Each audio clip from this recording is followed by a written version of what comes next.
সীমান্তে কাঁটাতারের বেড়া ভারতের হিংসা বিদ্বেষের ভাষা বলে মনে করছেন বিশ্লেষকরা।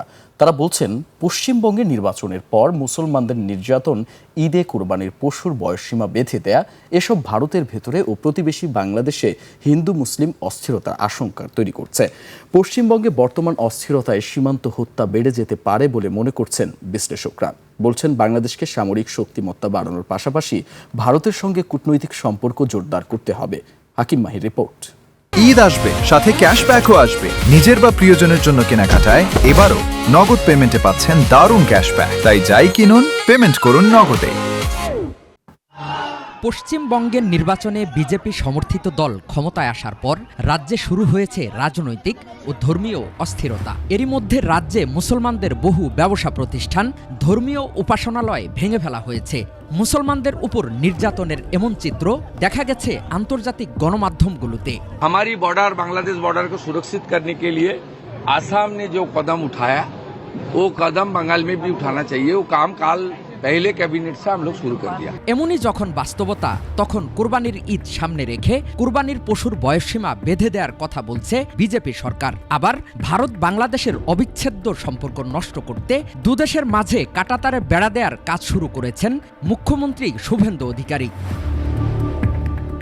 বাংলাদেশ ভারত সীমান্তে কাঁটাতারের বেড়া ভারতের হিংসা বিদ্বেষের ভাষা বলে মনে করছেন বিশ্লেষকরা। পশ্চিমবঙ্গে বলা হচ্ছে যে পশ্চিমবঙ্গের মুসলমানরা কংগ্রেসকে ভোট দিয়েছে, তৃণমূল কংগ্রেসকে, তারা বিজেপিকে ভোট দেয় নাই। এই যে ভোটের পরে ডিভাইড করা, যে হিন্দুরা ভোট দিয়েছে বিজেপিকে আর মুসলমানরা ভোট দিয়েছে তৃণমূল কংগ্রেসকে, মমতাকে ভোট দিয়েছে, এগুলো কিন্তু ওখানে এক ধরনের অসন্তোষ তৈরি করবে। মানে হিন্দু মুসলিম সম্পর্কের মধ্যে এক ধরনের সহিংসা তৈরি করতে পারে, এবং এটার কিন্তু ক্রস বর্ডার ইমপ্লিকেশনও হতে পারে। দুটা দেশের মধ্যে যে একটা সম্প্রীতির সম্পর্ক, ভালো সুসম্পর্ক, সেটার কথা বলে না, বরং একটা দেশ একটা দেশের প্রতি হিংসা বিদ্বেষ এগুলো প্রকাশের ভাষা হচ্ছে এই সীমান্তে কাঁটাতারের বেড়া দেওয়া। পশ্চিমবঙ্গের নির্বাচনের পর মুসলমানদের উপর নির্যাতন এবং ঈদে কুরবানির পশুর বয়সসীমা বেঁধে দেয়া, এসব হলে নতুন করে ধর্মীয় অস্থিরতার আশঙ্কা রয়েছে। হিন্দু অধিকারী যেমন আরও উত্তেজনাপূর্ণ কথা বলছেন, বাংলাদেশে গরু রপ্তানি করলে 14 বছরের কম হলে চলবে না, এ ধরনের কথাবার্তা, সেগুলো একদিক দিয়ে আমাদের জন্য মঙ্গলজনক। বাংলাদেশের হয়তো গো সম্পদ এখানে আরও বেশি করে ফ্লারিশ করবে।